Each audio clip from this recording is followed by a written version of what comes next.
The OC Bombers Podcast is available worldwide and is heard on 6 continents and over 50 countries. Please subscribe and listen on your preferred podcast app and leave us a good review. Are we rolling? We are rolling, yeah. We're rolling, and we're talking about the late, great Peter Allen. Are you sure he's dead? He is now. He is to us.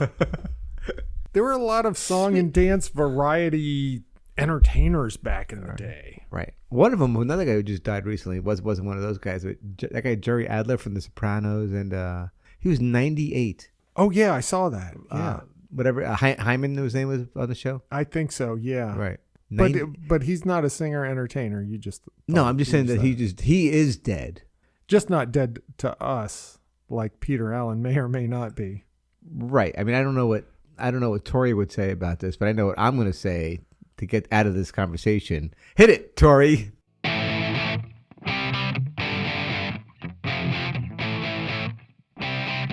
Welcome to the OC Bombers Podcast, and now here's Neil.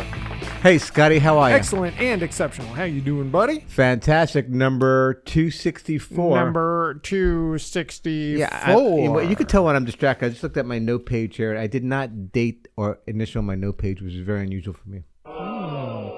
It's September 1st. Happy birthday, Sir John Thompson. Sir John, happy birthday. Congratulations. All that. This might be troubling news to him, and maybe to you too. I just got handed this by Scruffy.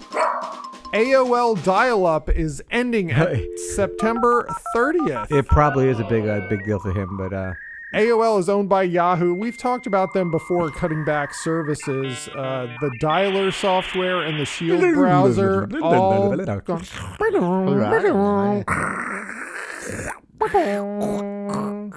That was always fun when you hear that and you're like, ooh, fun's going to be coming in about 2 minutes once I actually get hooked up to the internet.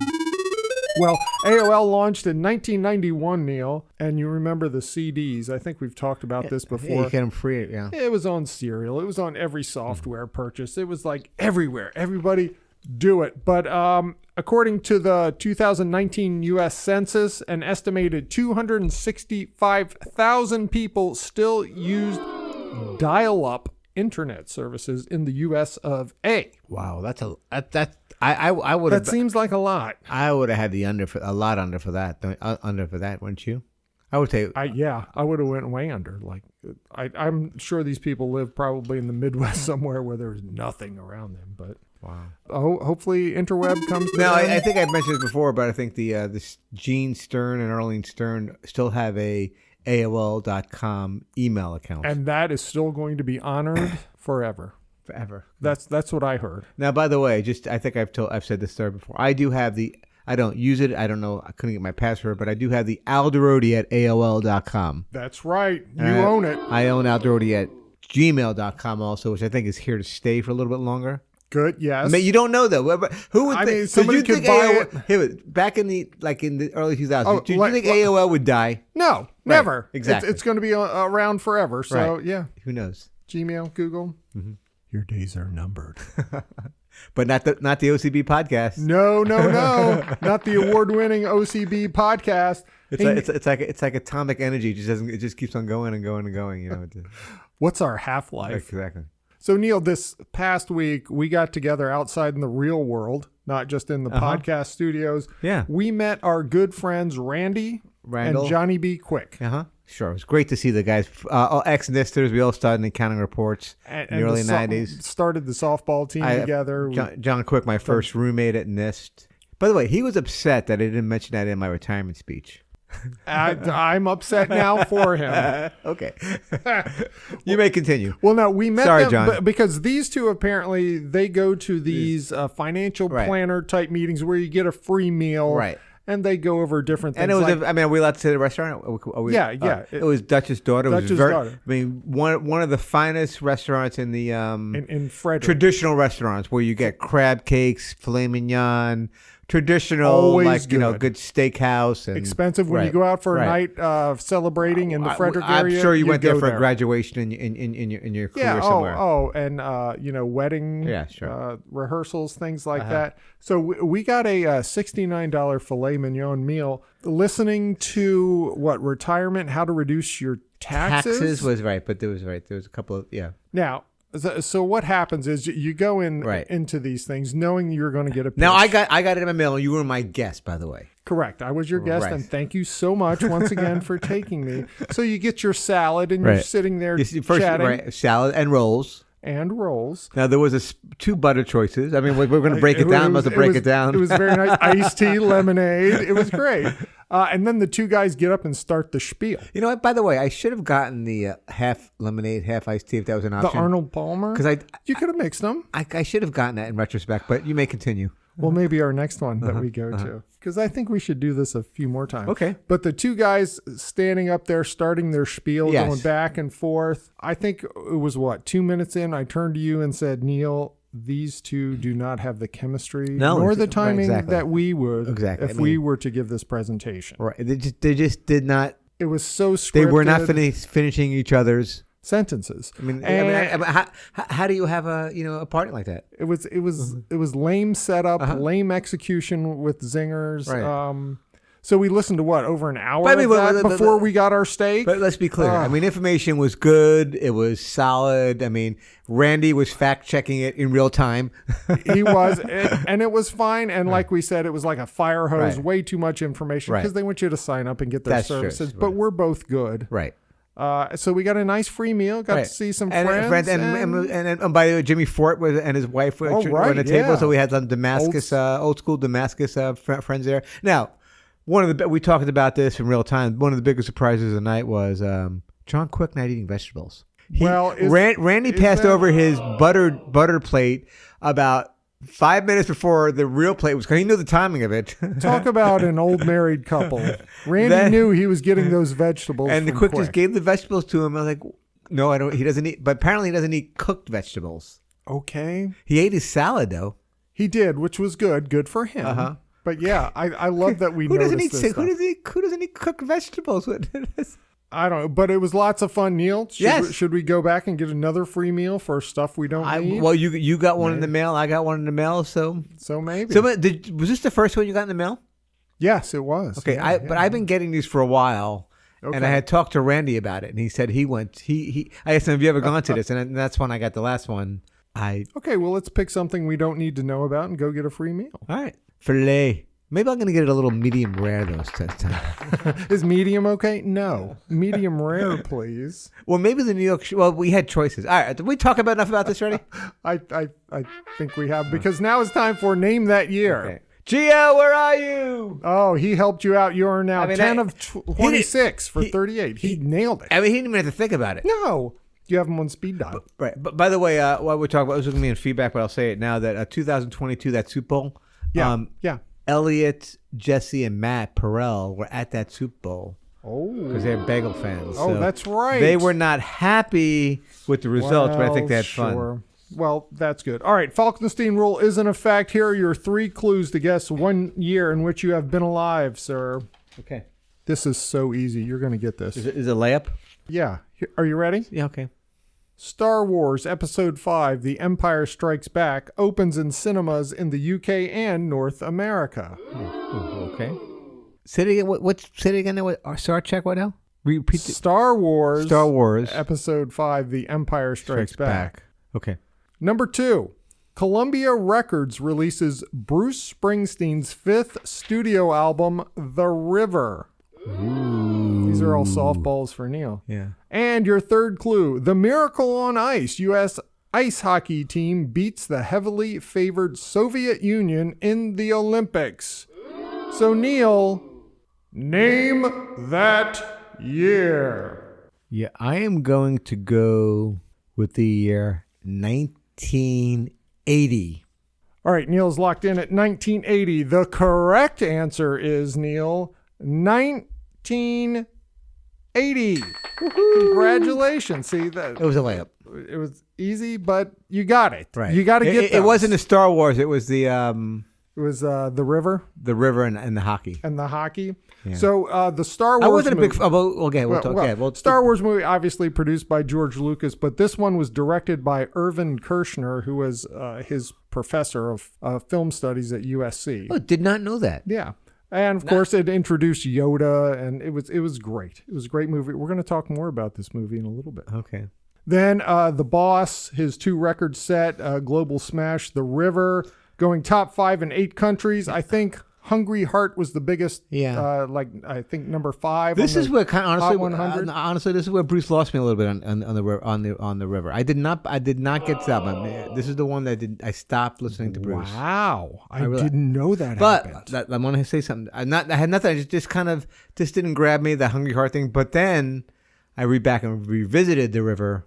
Very good stuff on it. And now everything's okay. Yeah, everything. Okay. There's some Sometimes solid. It takes time. No, I went back and revisited. I went back. I know the whole Bruce catalog. I needed to embrace it. I celebrate his entire catalog. Exactly. And then the Miracle on Ice, the U.S. hockey team was at Lake Placid. They beat the Soviets 4-3, but they still had to go on and beat Finland in the gold medal game 4-2, and they did. So USA, great job there. Do you believe in miracles? Al Michaels breaking through there. He's still he's still milking that, isn't he? He's still doing Is he doing Thursday night football this year? Thursday night on Prime with him and boy, this game's a real dud, isn't it? No, he is just here's the thing. He's a great play-by-play man, but he needs to hang it up. Do you think? I don't know why I'm saying this about Al Michaels, but I do think he does. I mean, how long is it going to take, Neil? How many years? I'm going to say within 5 years, we're going to have an AI Pat Summerall and John Madden call a live game, a new game, but the AIs are going to call it.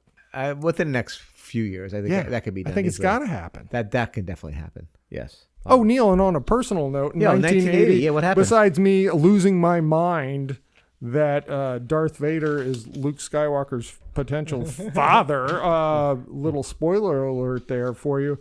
I believe I rang in 1980, the new decade, in Hughesville, Pennsylvania, in north central Pennsylvania. Oh, drink! I could tell you where we were. So I was 12, so I think that's 6th grade. Mm-hmm. So I was having the time of my life my last year at Lewistown Elementary School with Mr. Fluellen as a teacher for 2 years in a row. He was awesome. Loved it. What were you doing?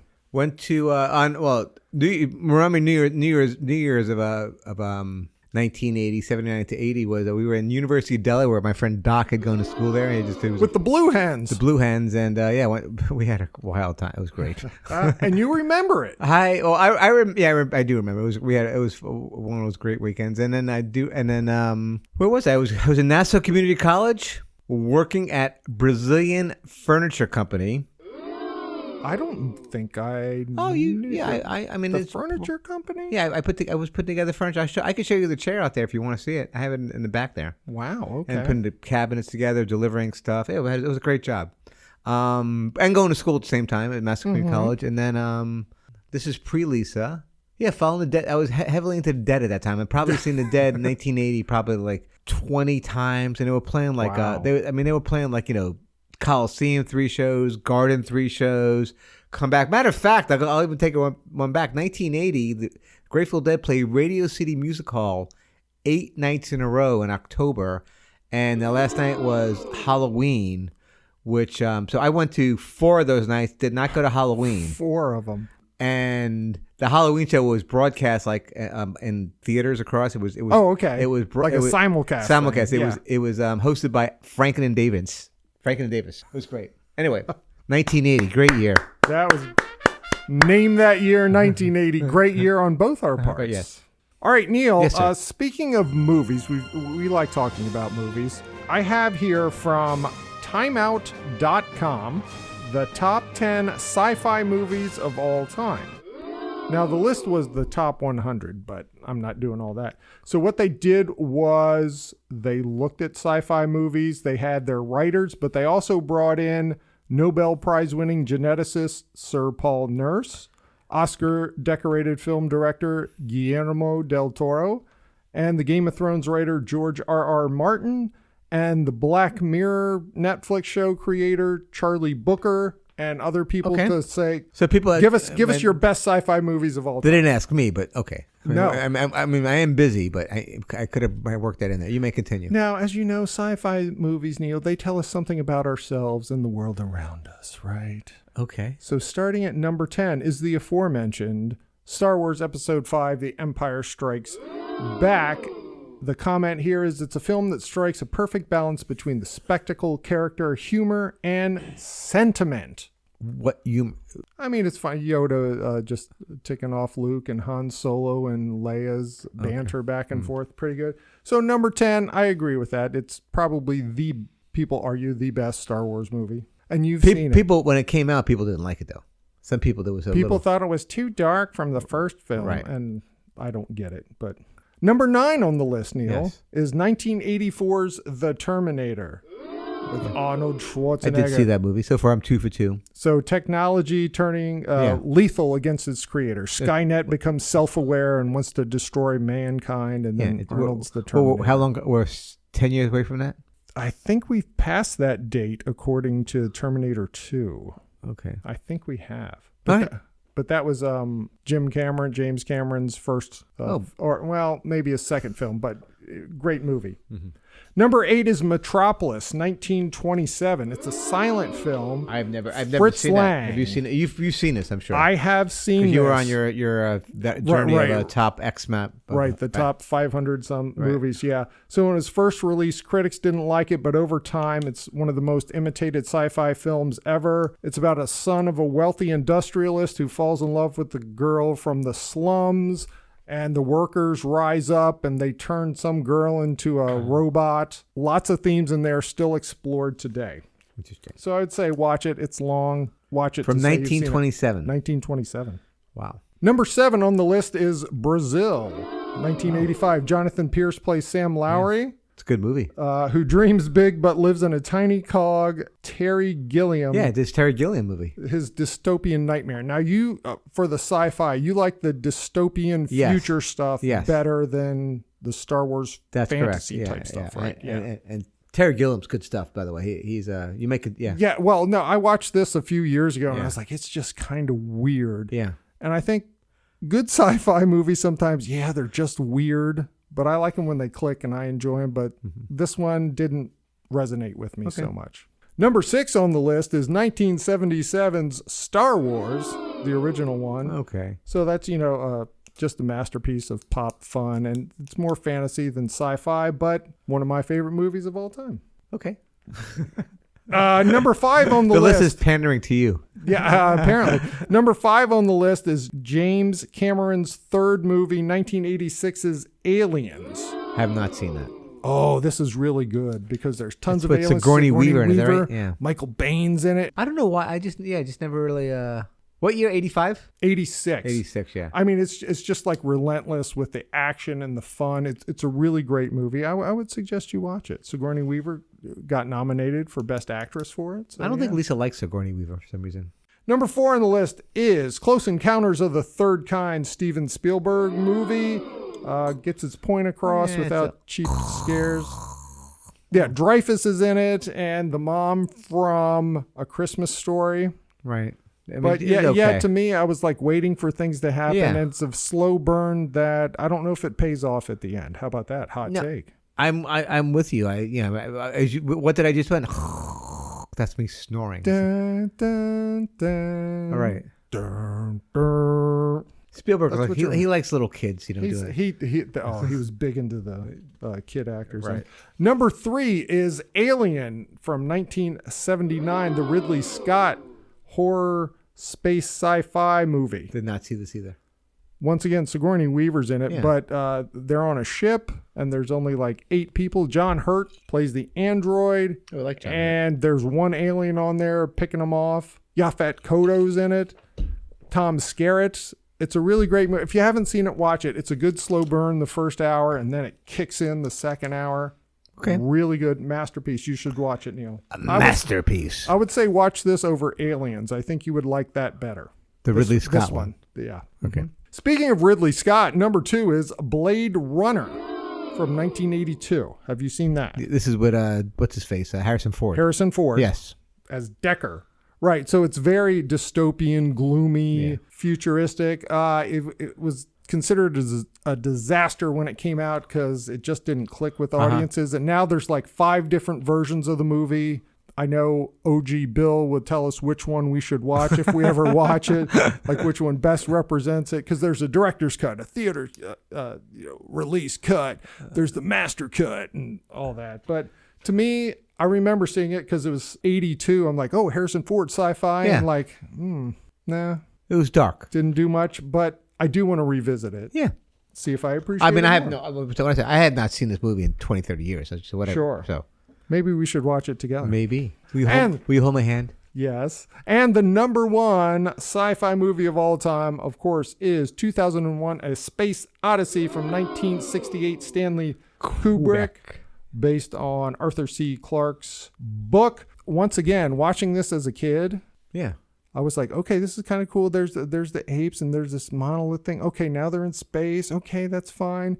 And then it just gets really weird with Hal, maybe the first AI to turn on humans. Yeah. I mean, I got to go back. I should go revisit this. That's another one I should revisit. And just the ending with the psychedelic stuff. Yeah. I was just like, Dad, what just happened? I don't know. It's left up to you to interpret. But I don't know.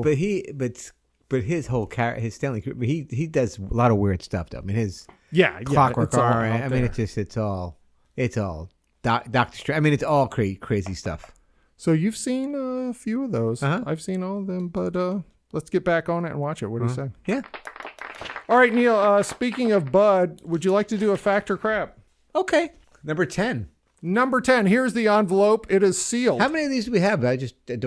Don't tell me. Oh, we could have more. We haven't finished. I guess we had 365 days of these if we wanted to. All right, number 10. Really? Oh, this one has a Princess. Who's that? That's Princess Jasmine. Princess Jasmine sticker. Where'd you get that from? We have tons of stickers at home. Oh, very nice. All right, so here is fact or crap. Or is it number 1, Jessica? Is it 10 or 1? No, would you stop with that? Fact or crap?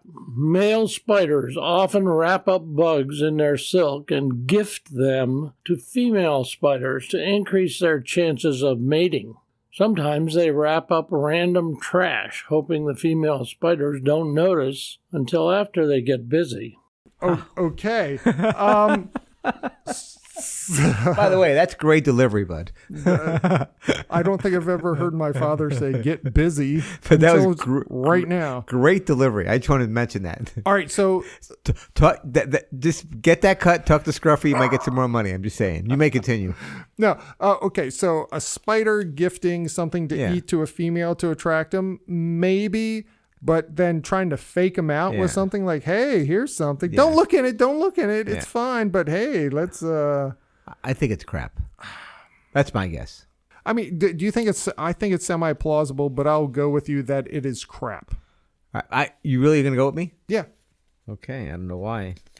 And that, guys, is a fact. Fact. Oh, what a tangled web we weave when first we practice to deceive. Sir Walter Scott. They're quoting Sir. So they're okay. So spiders do that. Wow, who knew that? I mean, spiders are worse than men. Not much. Well, not much. We probably share some of that genetic code somewhere. Not much. Let's take a break. Oh, geez, okay. Soph. Okay, well, let's take a break, and when we come back, we'll have some more fun. What do you say, Neil?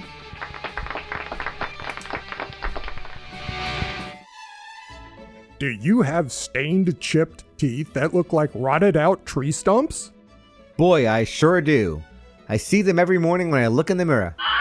Is your breath so bad it smells like death warmed over? My breath clears the room faster than one of Scruffy's farts.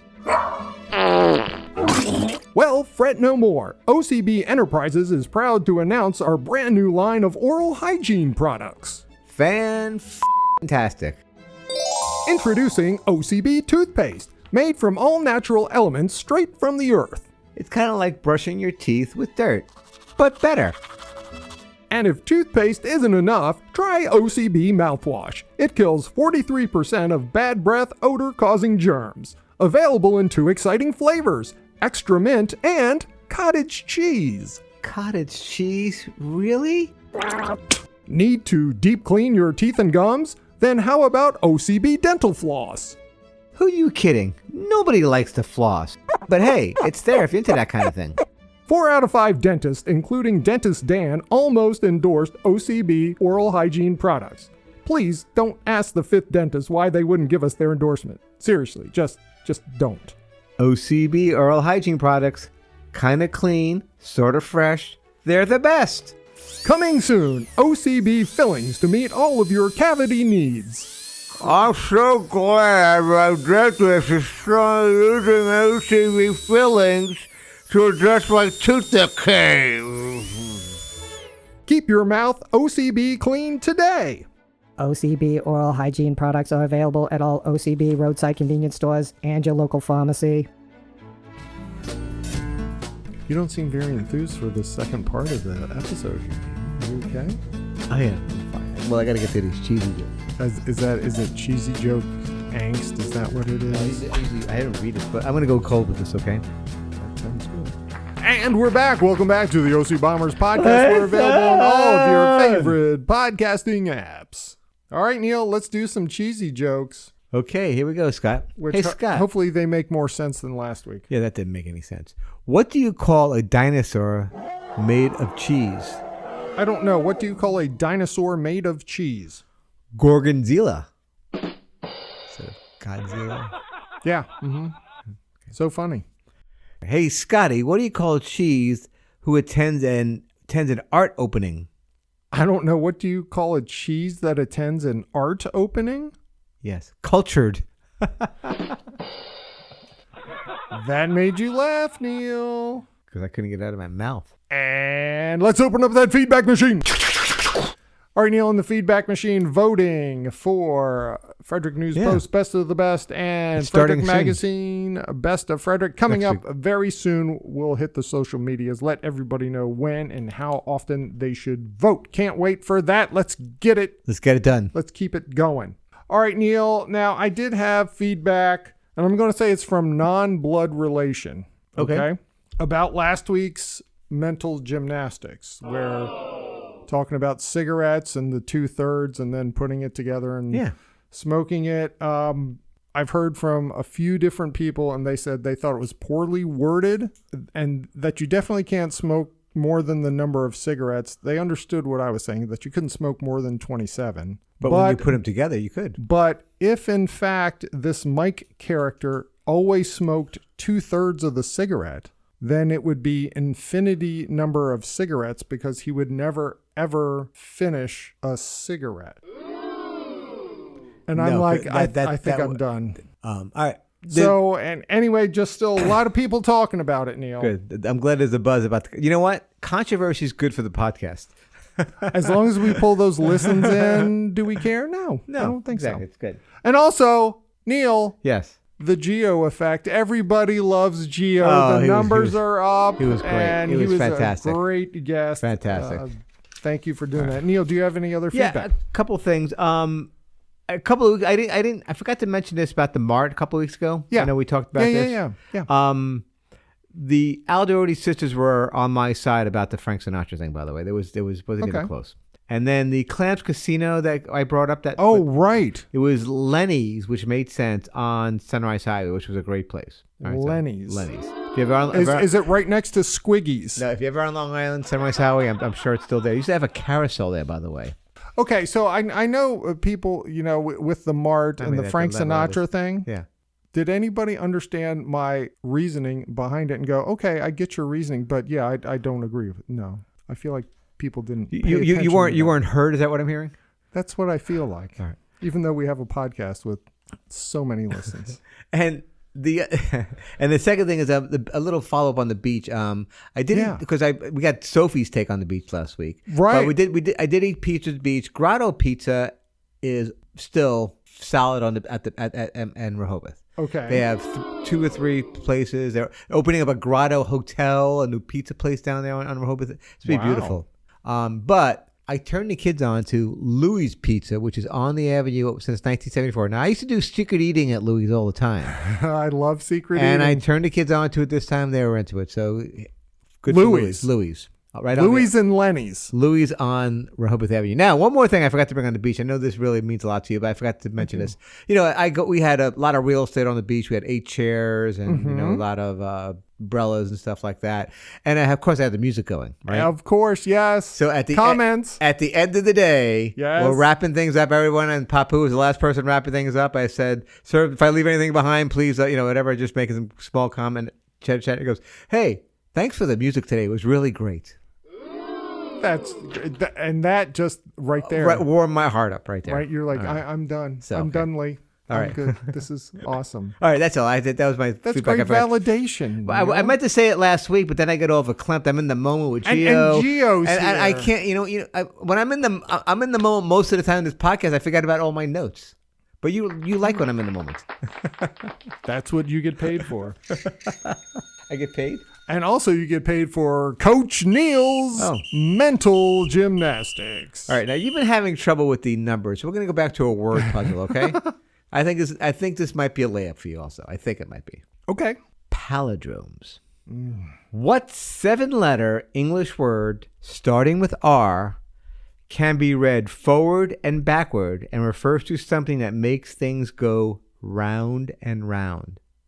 7-letter word starts with R and reads forward and backwards and refers to something that makes things go round and round. I was thinking of a certain Beatles album, but that's not the right number. I thought you liked the word games. Not really. Oh, you don't like the math either these days. No, not really. Oh. All right. Ask me if I like something else. Do you like do you like this mental gymnastics? Not really. Oh, I didn't even. By the way, I have stopped putting a bookmark by the clues. But if you want the clue, I'll look for it. I want the clue. Okay, please give me the clue. I stopped putting the bookmarks by the clue. I can't wait to hear what it is. This word begins with R. As with puzzle 16, which by the way was kayak. By the way, remember that one? Keep the meaning in mind. The word means something that makes things go around. So you want me to read you the clue again? No. I know it's same forwards and backwards, so it begins and ends with R. I know that. Right. But there's a little clue in there that refers to something that makes things go around. I don't know. Oh, sorry, Scott. The answer is I don't know. I give up.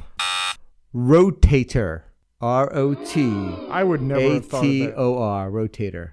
It's a good question, Scotty. If there would have been some mention of baseball, I would have like maybe rotator thought cuff, rotator cuff, something like that. But that's Coach Neil's mental gymnastics. Another X for me. Great. Not good. Last four, you've been on a little slump here. Yeah, you'll get back. I really thought this was. Can't wait. I really thought this was a layup for you. I'm sorry. No, it's fine. Neil, don't apologize. Challenge. We're challenging each other to be better humans, aren't we? Isn't that what this podcast is all about? Every day of our lives, yes. All right, Neil. We now have a Get Off My Lawn, I believe. You brought this up to me in the real world, and I was like, okay, we got to talk about this on the podcast. Now, all right, so first of all, I could premise things that get me upset, like what are the young people doing these days? So this is, of course, the youngins. The youngins.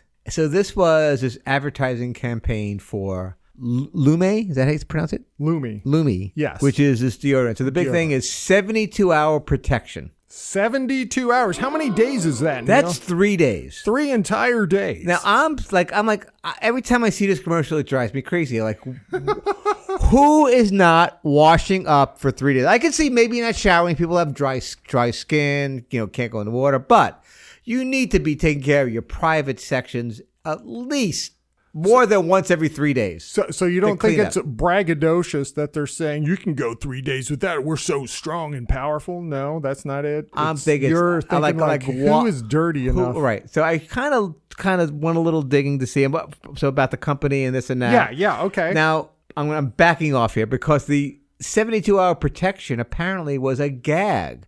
That's how they got everybody into. It would last 72 hours, but that wasn't really the. I have here that there was a class action lawsuit filed against Lume, alleging that its clinically proven odor blocking claims were deceptive. Some users have reported that the product smells like sour milk, cheese, or undesirable scents. We have not seen any of that. Okay, continue. Additionally, while advertised for 72-hour odor control, many users find it ineffective for that duration, particularly under the arms. Now, Neil, But it was really marketed for women for under their private section, so to speak, under their boobs and. But things also like there's the male branded version of Lume called Mando, Right. which I will tell you right now I use for your underarms. Yeah. Now, but the thing is, I might start using this. You know why? There's no aluminum in it, and no baking soda. I have a very itchy armpit. Okay, so. It's not TMI because it's on the podcast. I used to use Degree or whatever, the white stuff. And there would be little white chunks all the time throughout the day, falling out of my shirt. And I thought you had dandruff. Oh, you're bald. Oh. Right. And that was okay. But then I thought you had dandruff in your armpits. some of the clear gel deodorants irritated my armpits. The skin got really irritated. So I started using this at least a year ago. And it works. I think so. Now, Kelly does agree that it smells funny. She sometimes says it kind of smells like butt. But. Like when you smell it out of the tube. So I use the Mount Fuji eucalyptus scented one. Okay. There was a bourbon leather one, and that to me smelled like wet socks. So you're happy with the product? I like it. But okay, but back to that 72 hours. Just think about that. So I was trying to think, in my experience, I don't think it would last 72 hours. Now, sure, I've gone a couple days while the pool is open not taking a shower because I jump in the pool. I think that's clean enough. But Neil, a tube of this stuff is between $17 to $20 for 3 ounces. Wow. And it lasts about 10 weeks in my experience, 10 to 12 weeks. That's expensive for you. I mean, a little bit, yeah. But they do have a stick, and I use the cream. All right, but it's very popular. It's doing well.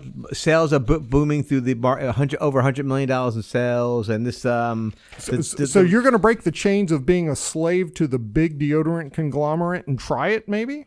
Maybe I use Arm & Hammer. Is that a big? Oh yeah, I used to use that one. Yeah. Mm-hmm. Baking soda. I don't.